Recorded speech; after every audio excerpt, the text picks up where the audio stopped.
किसी गांव के पहाड़ पर दो गड़रिये भेड़ बकरियां चराया करते थे। एक दिन वहां से एक व्यक्ति उन दोनों के गांव में जाने के लिए गुजर रहा था।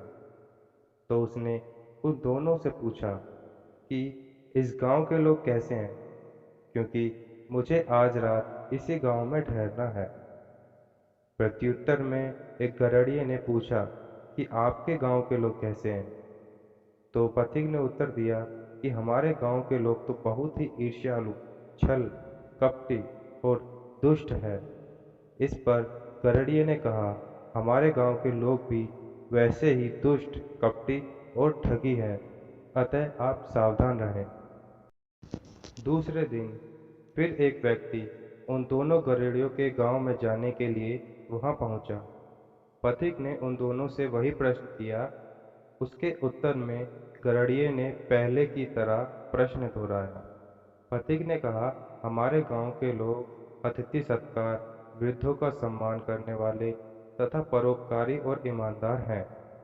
उस पर गड़ेड़िये ने भी कहा कि हमारे गांव के लोग भी बहुत शांत, अतिथि सत्कार और दूसरे का ख्याल रखने वाले हैं।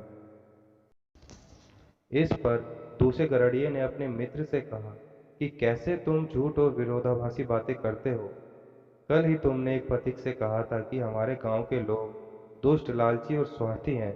फिर आज उसी गांव की प्रशंसा कर रहे हो कि हमारे गांव के लोग निस्वार्थी, बड़ों का सम्मान करने वाले, अतिथि को देवता समान समझने वाले हैं। ये कैसा विरोधाभास है।